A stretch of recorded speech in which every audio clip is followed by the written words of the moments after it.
Proteger a nuestros hijos es el instinto humano más puro y elemental. Lo hacemos lo mejor que podemos, criándolos y guiándolos.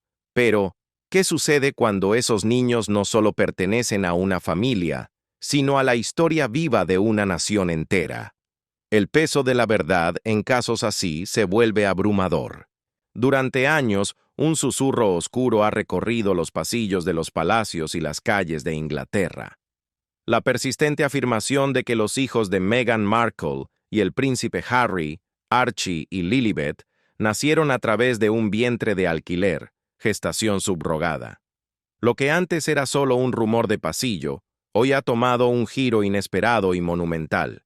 Fuentes cercanas a la familia real indican que el príncipe William ha dado un paso firme, una acción que podría rasgar el velo de este misterio para siempre. Según informes recientes, se habría ordenado una investigación profunda e incluso una prueba de ADN para los pequeños de su hermano. Aunque el palacio aún no ha emitido un comunicado oficial confirmando esto, para muchos es el paso correcto. Una medida dolorosa, quizás, pero necesaria para calmar la tormenta de dudas que ha rodeado a los duques de Sussex. La verdad, que había estado cuidadosamente escondida bajo capas de protocolo y silencio durante años, finalmente está saliendo a la cálida luz del día. Lo que los investigadores han descubierto ha dejado a muchos sin palabras. Pero, ¿qué fue exactamente lo que encontraron? ¿Y cómo fue que una simple sospecha se transformó en la mayor crisis de identidad de la monarquía moderna? Quédese con nosotros. Acompáñenos a desentrañar este laberinto de secretos y descubra los detalles que han conmocionado al público. Para entender este fuego, debemos buscar la primera chispa. Todo comenzó alrededor de 2019, en las semanas previas a la llegada de Archie Harrison Mountbatten Windsor. Al principio, la conversación era apenas un murmullo. Solo se leía en pequeños foros de Internet, en rincones de las redes sociales donde los seguidores más fieles observaban cada paso de los duques. Sin embargo, tras el nacimiento de Archie en mayo de ese año, el murmullo se convirtió en un grito ensordecedor y organizado. A diferencia de las madres reales del pasado, Meghan y Harry rompieron la tradición. Durante décadas, el pueblo británico se había acostumbrado a la misma imagen reconfortante.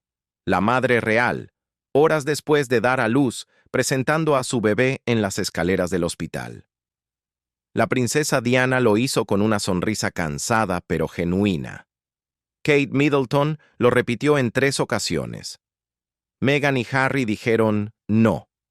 Exigieron privacidad, un deseo humano, sin duda, pero para un mundo acostumbrado a la transparencia real, esa puerta cerrada fue vista con profunda sospecha. Luego vinieron los tropiezos del Palacio de Buckingham. Primero, anunciaron a la prensa que Meghan había entrado en labor de parto. Horas más tarde, tuvieron que admitir que el niño, en realidad, ya había nacido mucho antes. Para los defensores de la pareja, fue solo un torpe intento de despistar a los fotógrafos. Pero para los escépticos, fue la prueba de que el palacio estaba tejiendo una historia que no encajaba con la realidad. El misterio se hizo aún más espeso en torno al lugar del nacimiento. Se filtró que Archie llegó al mundo en el exclusivo Hospital Portland de Londres, pero todo se mantuvo bajo un candado de hierro. Nunca se mostraron públicamente las firmas de los médicos que atendieron el parto, un documento histórico al que los observadores reales estaban más que acostumbrados. La falta de claridad, como suele suceder, alimentó a los fantasmas de la duda. Fue en ese clima de desconfianza cuando el Internet comenzó su propio juicio. Fotografías y videos del embarazo de Meghan fueron analizados con lupa, una y otra vez. Los usuarios señalaban cosas extrañas. Afirmaban que el vientre de la duquesa parecía cambiar de tamaño de un día para otro, o que en ciertos eventos se veía inusualmente alto y en otros demasiado bajo.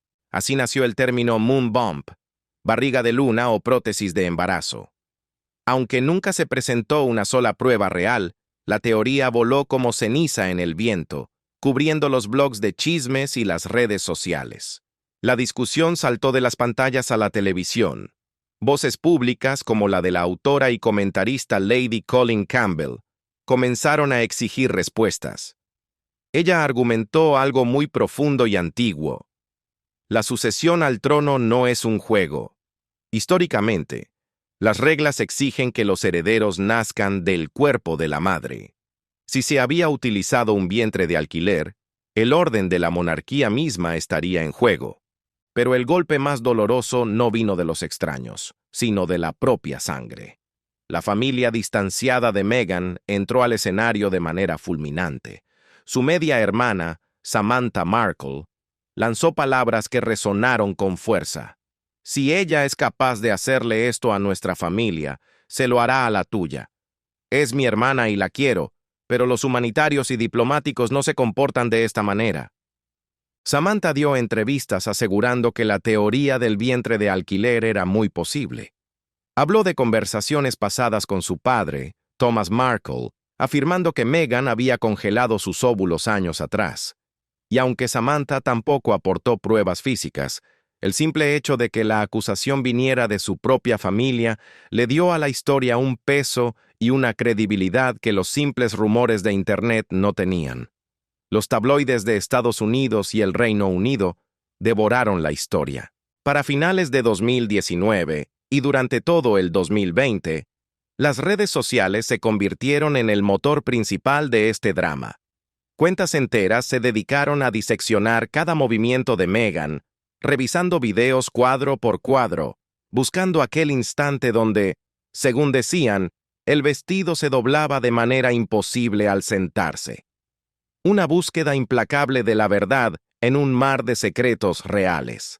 Pero la obsesión del público no se detuvo en analizar la ropa o el tamaño del vientre.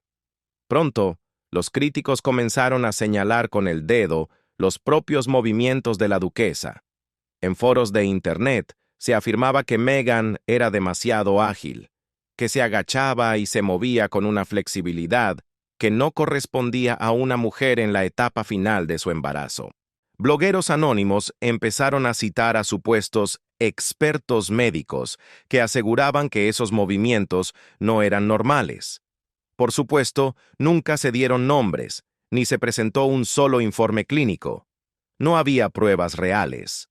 Sin embargo, en el implacable tribunal de la opinión pública, una afirmación repetida miles de veces comienza a adquirir el peso de la verdad. La semilla de la duda ya había echado raíces profundas, y entonces el tablero de ajedrez cambió por completo. A principios del año 2020, el príncipe Harry y Meghan tomaron una decisión que sacudió los cimientos del Palacio de Buckingham. Dieron un paso atrás, renunciaron a sus deberes reales y cruzaron el océano para instalarse en América del Norte. El mundo lo llamó Megxit.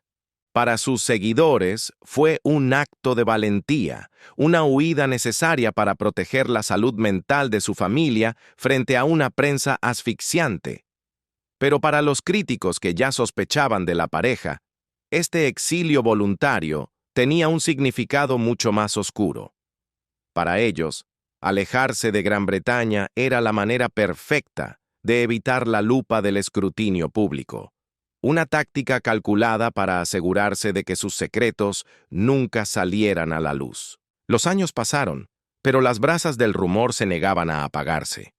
Cuando el príncipe Harry publicó sus esperadas memorias, tituladas Spare, en la sombra, el libro encendió un nuevo fuego. En sus páginas, Harry describió el nacimiento de Archie, pero, en lugar de conmover a los lectores escépticos, sus palabras generaron más dudas. Muchos comentaristas en línea argumentaron que la línea de tiempo descrita en el libro no tenía sentido. Afirmaban que la pareja había regresado a casa demasiado rápido para tratarse de un primer parto. Y aunque la medicina nos dice que cada cuerpo y cada parto son mundos distintos, la gente prefirió aferrarse al misterio. La llama creció aún más en 2021, cuando la pareja anunció el nacimiento de su hija, Lilibet Diana, bajo el cálido sol de California. Este nacimiento ocurrió a miles de kilómetros de las tradiciones reales. fuera de los muros del palacio y de la supervisión de los médicos de la corona. La información compartida con el público fue mínima. El misterio era casi absoluto. Fue entonces cuando las acusaciones alcanzaron su punto de ebullición. Diferentes personalidades de los medios de comunicación comenzaron a exigir frente a las cámaras de televisión que el príncipe Harry presentara pruebas de paternidad. Exigían un examen de ADN, argumentando que solo la ciencia fría y dura podría silenciar los rumores. No era el palacio quien lo pedía. Eran los presentadores de noticias, alimentando el hambre de un público sediento de respuestas. Llegados a este punto, debemos preguntarnos, ¿por qué importa tanto? ¿Por qué la forma en que nacieron estos niños podría hacer temblar a una institución milenaria? La respuesta no está en los chismes, sino en la historia y en las leyes de la sangre. En la monarquía británica, la paternidad no es solo un asunto de amor o de familia, es una cuestión de Estado. Durante cientos de años, el derecho a sentarse en el trono ha dependido de una regla inquebrantable. El heredero debe nacer de un matrimonio legal y, según la tradición, del cuerpo de la madre real. En el pasado, reyes y reinas usaron leyes severas, como el Acta de Matrimonios Reales de 1772, para proteger esta pureza. Si un miembro de la realeza se casaba sin permiso, el matrimonio se anulaba y los niños eran declarados ilegítimos, perdiendo cualquier derecho a la corona. Aunque hoy en día las leyes son más modernas y justas, como el Acta de 2013 que igualó los derechos de sucesión entre hijos e hijas, el principio básico sigue latiendo en el corazón de la institución. La sucesión exige una descendencia directa y legítima. Hace siglos los secretos de alcoba se quedaban en la oscuridad. Hoy, la ciencia hace que las pruebas de ADN sean fáciles e indiscutibles. El temor al fraude de paternidad, que un niño en la línea de sucesión no lleve realmente la sangre del monarca, es una herida sensible para la corona. Y aquí es donde la teoría de la gestación subrogada, el vientre de alquiler, convierte esta historia en un complejo laberinto. Si Meghan y Harry hubieran recurrido a este método, Archie y Lilibet seguirían siendo, muy probablemente, sus hijos biológicos. Llevarían su genética. No serían falsos herederos en términos de sangre. Sin embargo, el método rompería por completo con la tradición histórica y plantearía preguntas muy incómodas sobre el nivel de honestidad y transparencia de la pareja hacia el pueblo británico. Hasta el día de hoy, hay que ser claros. No existe una sola prueba pública que sostenga que los duques de Sussex usaron un vientre de alquiler. Los registros oficiales son firmes al afirmar que Meghan dio a luz a ambos niños.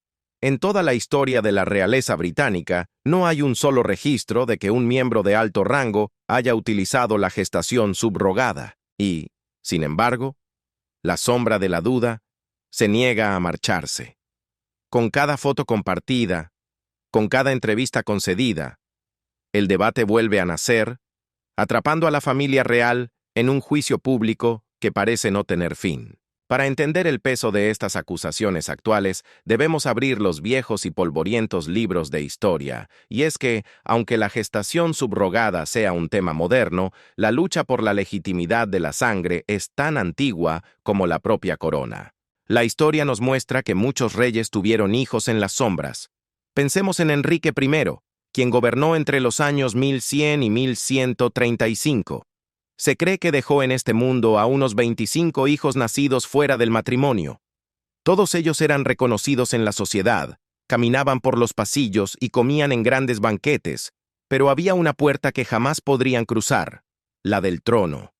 Lo mismo ocurrió con Carlos II, 1660 a 1685, quien tuvo al menos 14 hijos con diferentes amantes, ninguno con derecho a la corona. O el rey Guillermo IV, que gobernó entre 1830 y 1837, quien tuvo 10 hijos con su compañera de vida, Dorothea Jordan.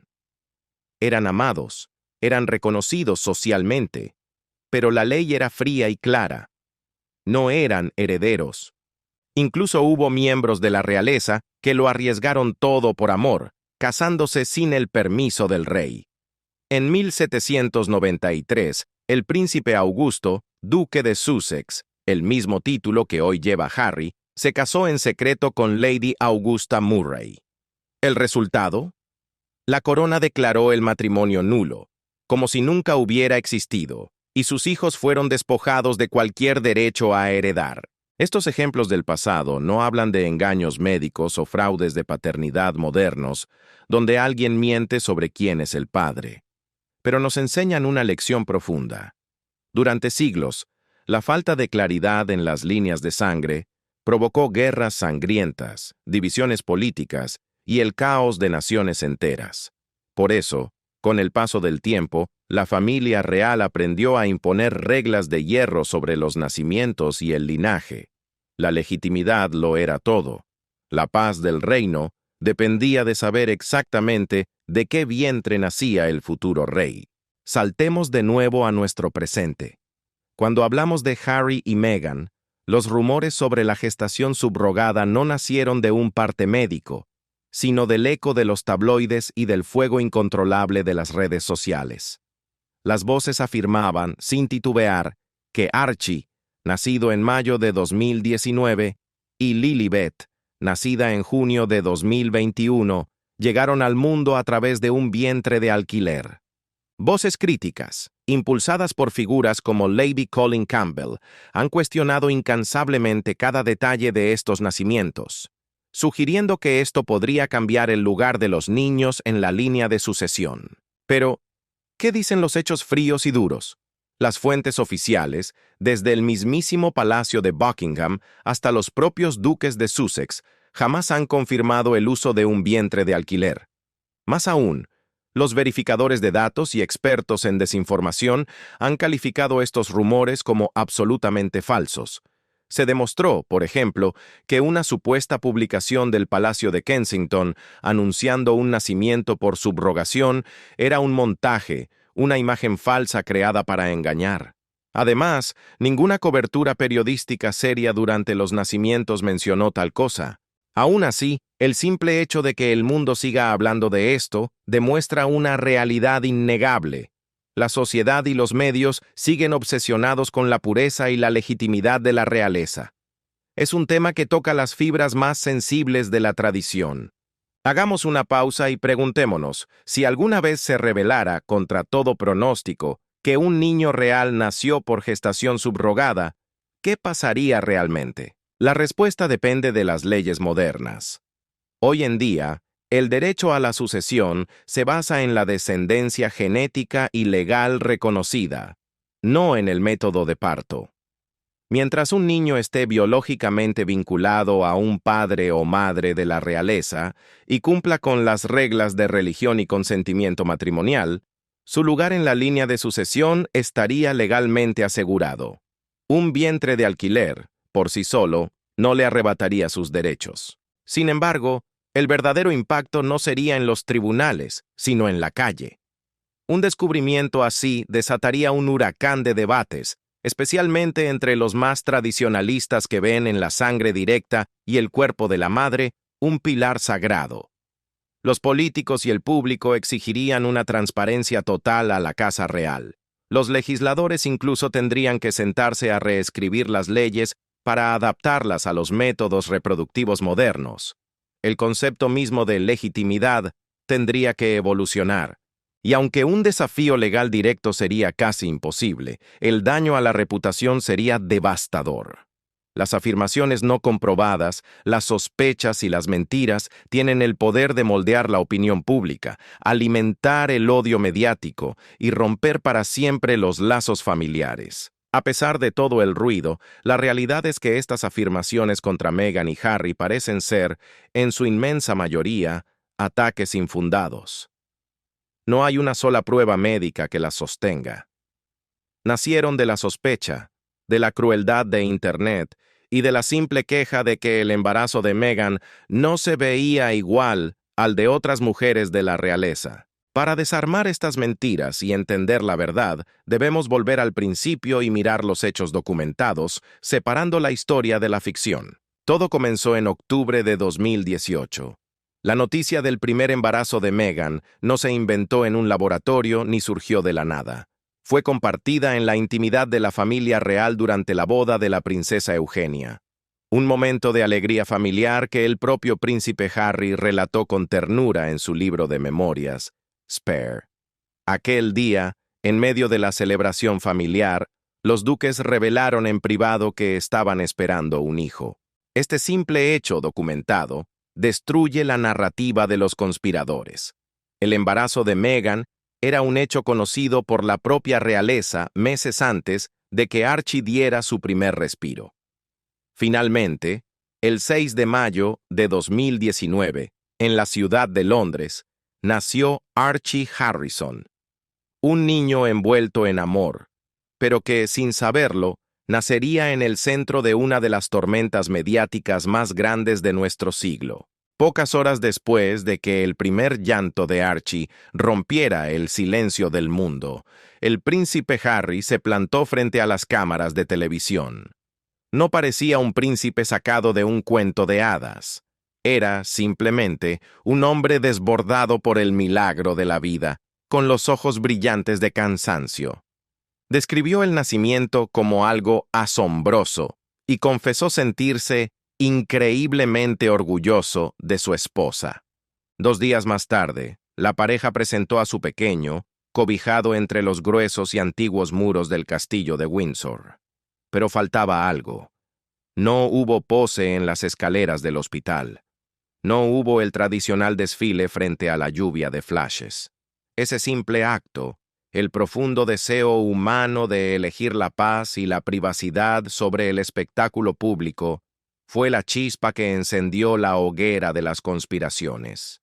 Elegir el silencio no es prueba de un engaño, pero para un mundo acostumbrado a devorar la intimidad ajena, fue visto como una ofensa imperdonable. Sin embargo, las propias palabras de Harry destrozan la teoría de que Meghan no estuvo allí. En sus memorias, en la sombra, el príncipe desnudó la verdad de esa sala de partos en el Hospital Portland de Londres. No relató un cuento perfecto, relató la vida misma. Describió el sudor, el dolor y la belleza cruda del nacimiento. Habló de Meghan rebotando sobre una pelota de ejercicios para soportar las contracciones y de los médicos administrando finalmente la anestesia epidural. Harry relató el instante mágico y abrumador en que una enfermera colocó al recién nacido sobre el pecho desnudo de su madre, y cómo ambos rompieron a llorar al ver a su hijo. Incluso confesó, con una humanidad entrañable y casi torpe, haber inhalado por accidente un poco del gas de la risa, óxido nitroso, destinado a aliviar el dolor de su esposa, en un intento desesperado por calmar sus propios nervios.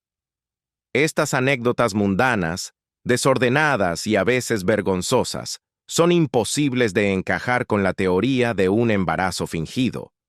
No son las líneas de un guión de Hollywood, son los recuerdos grabados a fuego de un padre primerizo en una sala de partos real, rodeado de médicos reales. 2 años más tarde, la historia de la vida se abrió paso de nuevo, esta vez lejos de los palacios, bajo el sol de California. En junio de 2021, en el Hospital Cottage de Santa Bárbara, nació Lilibet Diana. Una vez más, Harry describió estar allí, al pie del cañón, de pie junto al médico en el momento exacto en que la cabeza de la niña coronaba. Relató ese terror helado que siente cualquier padre en el segundo eterno en que parece que el bebé no respira, hasta que finalmente deja escapar su primer y vital llanto. Estos relatos en primera persona, repetidos y consistentes en 2 nacimientos distintos, debilitan hasta los cimientos el argumento de que los embarazos fueron una obra de teatro. Y Meghan tampoco se quedó callada. La duquesa dio un paso al frente y habló con valentía de los estragos reales que la maternidad dejó en su propio cuerpo. Confesó haber subido unos 30 kilos, 65 libras, en cada embarazo, lidiando no solo con la transformación de su figura, sino con la presión aplastante de la mirada pública mientras esperaba a sus hijos. Nadie que intente sostener la fría mentira de un vientre de alquiler se expone a compartir vulnerabilidades corporales tan íntimas y dolorosas. Entonces, si los médicos estaban allí y los padres lo vivieron en carne propia, ¿quién construyó este castillo de mentiras? La respuesta no está en los pasillos de un hospital, sino en los rincones más tóxicos del Internet. Los partidarios de esta conspiración no se basan en historiales médicos, sino en el simple hecho de que Meghan y Harry rompieron el protocolo real. Al no haber una exhibición pública de los nacimientos, los críticos encontraron un espacio vacío y lo llenaron de veneno. La fuente principal de estas afirmaciones no es la prensa seria, sino agitadores profesionales y trolls de Internet. Nombres como Sadie Quinlan, Kisair Connelly, conocida en el bajo mundo digital como Morky Meg, y Natasha Cannell, se convirtieron en los generales de esta campaña de desprestigio. Se refugiaron en foros privados como Meway, y desde allí esparcieron sus teorías hacia Twitter, YouTube y TikTok. Compartieron fotografías burdamente manipuladas y repitieron como un mantra enfermizo que la barriga de Meghan era de plástico y que ella nunca había llevado a esos niños en su vientre. Pero la puñalada más profunda siempre viene de quien comparte tu sangre. Samantha Markle, la media hermana de Meghan, se ató estrechamente a esta campaña digital. En lugar de defender a su familia, Samantha alimentó la hoguera con declaraciones públicas calculadas. Aseguró que su padre, Thomas Markle, le había revelado meses antes del nacimiento de Archie que Meghan había ido a recoger sus óvulos congelados, dejando flotar en el aire la idea de una madre subrogada. Samantha cuestionó con malicia por qué la pareja había anunciado a su hijo de esa manera, tejiendo sus rencores personales con las teorías falsas de Internet. Fue tan lejos que exigió, frente a todos, que Archie y Lilibet fueran arrancados sin piedad de la línea de sucesión, afirmando de manera directa que eran hijos de un vientre de alquiler. Una acusación brutal, lanzada sin una sola prueba real. A este triste circo se unió la voz de la autodenominada alta sociedad. Lady Colin Campbell, una conocida y polémica comentarista de la realeza británica, tomó el barro del Internet y lo llevó a los salones de té. Sin presentar ni una sola prueba médica, exigió a gritos mayor transparencia. Insinuó de la manera más cruda que toda esta situación apesta hasta el cielo, y exigió a los duques que aclararan el nacimiento de sus hijos. Aunque nunca demostró nada, sus palabras sirvieron de excusa perfecta para que ciertos medios siguieran exprimiendo una mentira que se niega a morir. Pero el veneno no se quedó atrapado en los rincones oscuros de Internet. Pronto, encontró un altavoz gigante en los medios de comunicación tradicionales. La conocida presentadora Megyn Kelly contribuyó, quizás sin medir las consecuencias, a crear una atmósfera donde este rumor podía respirar y crecer. Aunque Kelly nunca afirmó directamente que Meghan hubiera alquilado un vientre, sus palabras frente a millones de espectadores fueron como gasolina. Durante un programa, criticó duramente un video casero en el que Meghan, embarazada y a punto de dar a luz a Lilibet, aparecía bailando en su habitación de hospital para aliviar la tensión. Kelly tachó la escena de extraña e incómoda y deslizó un comentario fatal. Dijo que ese video le recordaba a esas teorías de conspiración en Internet de que ella en realidad no llevó a sus bebés. Ese simple comentario, transmitido a una audiencia masiva, le dio oxígeno a la mentira. En lugar de apagar el rumor, animó a los espectadores a mirar el video con los ojos de la sospecha, y la locura en línea no se hizo esperar. Algunos individuos llevaron el morbo a un territorio salvaje y sin ninguna base real, llegando a inventar que Meghan había sufrido una histerectomía, extirpación del útero, años atrás, o analizando absurdamente su postura al caminar o los pliegues de su ropa para demostrar que su barriga era de plástico. Y aquí debemos detenernos y ser tajantes. Ninguna de estas personas con millones de seguidores, ni Quinlan, ni Connelly, ni la hermana Samantha, ni el padre Thomas Markle, ni Lady Colin Campbell, ni Megyn Kelly, ha presentado jamás ni una sola, triste y solitaria prueba médica que sostenga esta barbaridad. Nada, solo palabras vacías. Como resultado de esta persecución implacable, el príncipe Harry ha roto el silencio con el corazón en la mano. Para él, esto no es solo un chisme de revistas, es una pesadilla que ya vivió. Harry ha confesado que ver a su esposa bajo esta lupa cruel y desalmada le recuerda, con un dolor punzante, al escrutinio que destruyó la vida de su madre, la princesa Diana. Sin embargo, en el caso de la princesa del pueblo, las garras de la prensa no buscaban vientres de alquiler, buscaban sangre. La acusación que atormentó a Diana durante años fue sobre la verdadera paternidad de su hijo menor. El mundo entero se preguntaba, ¿es el príncipe Carlos el verdadero padre de Harry? Acompáñenos a viajar al pasado para descubrir la historia completa. La verdad sobre la sangre del príncipe Harry. Desde el primer día, el matrimonio de cuento de hadas entre Carlos y Diana fue una jaula de oro y hielo. Atrapada en una relación fría y distante, Diana, una mujer llena de vida, buscó desesperadamente refugio emocional fuera de los fríos muros del palacio, y por ello fue juzgada sin piedad. El primer hombre en ser arrastrado al torbellino de los rumores fue Barry Manakee, un oficial de policía británico asignado como su guardaespaldas personal a principios de los años 80. Manakee no era un maestro ni un tutor, era el hombre encargado de proteger su vida, pero pronto se convirtió en el protector de su alma.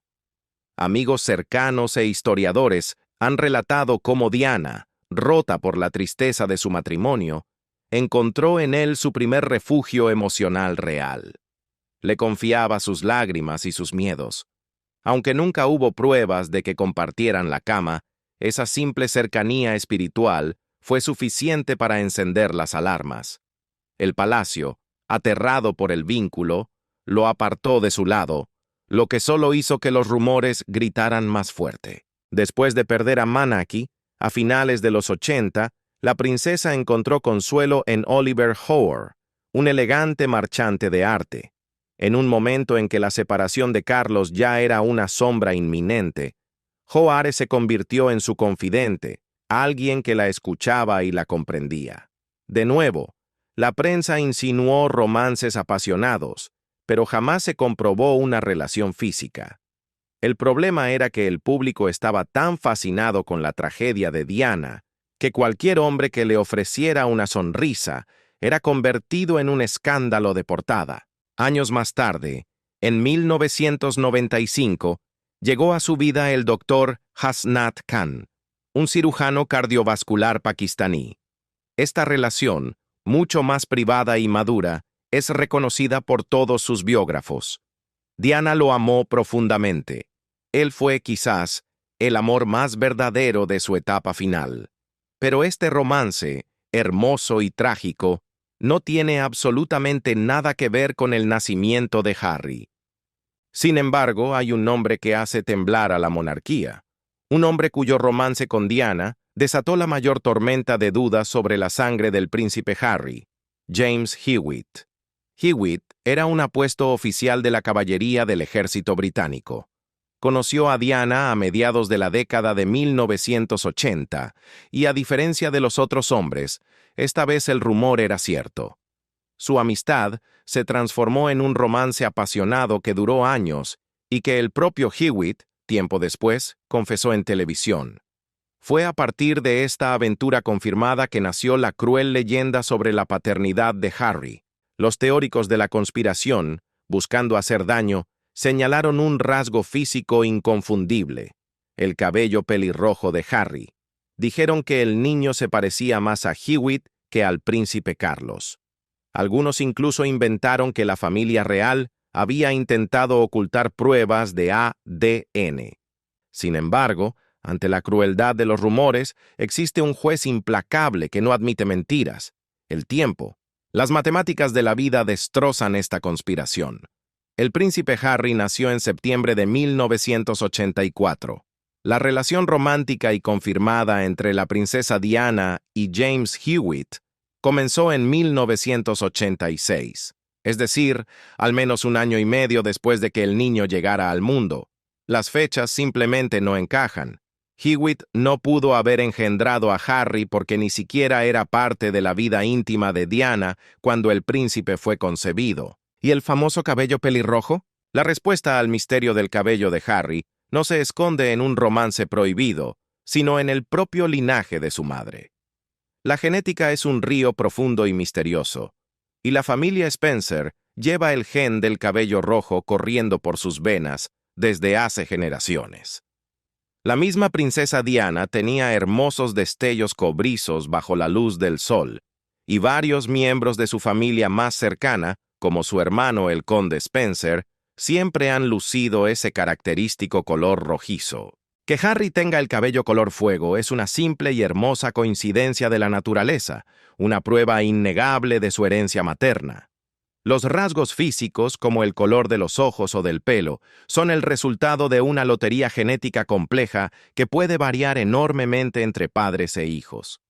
El hecho de que Harry no sea una copia exacta del príncipe Carlos no significa que sea hijo de otro hombre. Significa, simplemente, que la sangre de los Spencer reclamó su lugar en su rostro. La ciencia de la genética, sumada a la barrera inquebrantable del tiempo, destruye por completo la cruel mentira de que James Hewitt o cualquier otro de los amores de Diana pudiera ser el padre de Harry. Pero el mundo a menudo prefiere una mentira fascinante a una verdad aburrida. Estos rumores oscuros no hicieron más que multiplicarse tras la trágica muerte de la princesa Diana en 1997. Cuando el corazón de la princesa del pueblo dejó de latir en aquel frío túnel de París. El dolor del público se transformó en paranoia. Las teorías de la conspiración estallaron.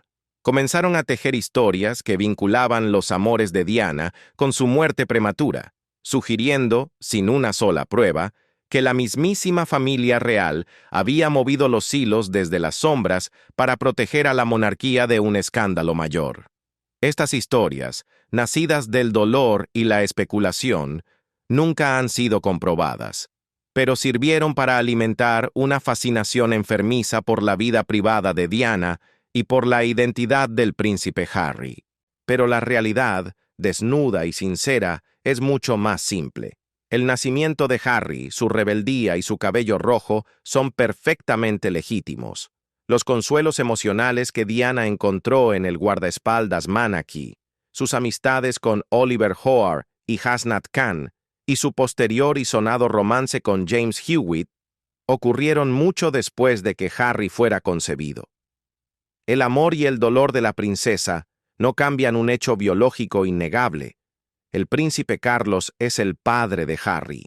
Todo este sufrimiento, todas estas mentiras repetidas hasta el cansancio, nos llevan de vuelta al presente, al dolor de un hijo que ve cómo la historia amenaza con repetirse. Tras vivir en carne propia el acoso que destruyó a su madre, el príncipe Harry miró a su esposa, Meghan Markle, y reconoció al mismo monstruo. Él ha confesado, con una mezcla de tristeza y rabia, que Meghan está enfrentando exactamente el mismo tipo de escrutinio implacable, las mismas mentiras fabricadas y el mismo juicio cruel que acorraló a la princesa Diana. Y lo que más le dolió no fueron los ataques de la prensa, sino el silencio ensordecedor del palacio. La falta de protección y apoyo por parte de la familia real ante los crueles rumores sobre el vientre de alquiler y el origen de sus hijos fue la gota que colmó el vaso. Fue el motivo principal por el que Harry sintió que, esta vez, debía romper las reglas, alzar la voz y llevarse a su familia lejos de allí para protegerlos, para no perder a su esposa como perdió a su madre. Hemos recorrido juntos los pasillos de la historia, desde los secretos de cama de los antiguos reyes hasta las teorías de conspiración de Internet que hoy persiguen a Meghan Markle y al príncipe Harry. Hemos expuesto los hechos, las fechas y la ciencia. Pero ahora, el jurado es usted. Después de conocer la historia completa, los antecedentes de la familia real y la falta de pruebas médicas. ¿Cree usted que la afirmación de que Meghan y Harry usaron un vientre de alquiler es cierta? ¿O es solo otra cacería de brujas mediática? Comparta sus pensamientos, reflexiones y teorías con nosotros en la sección de comentarios aquí abajo. Queremos leerle. Y si este viaje hacia la verdad le ha parecido revelador, no olvide darle me gusta a este video y suscribirse a nuestro canal para seguir desentrañando los mayores misterios del mundo. Haga clic en el próximo video que aparece ahora mismo en su pantalla. Le prometemos que no querrá perdérselo, que no querrá perdérselo, que no querrá perdérselo, que no querrá perdérselo.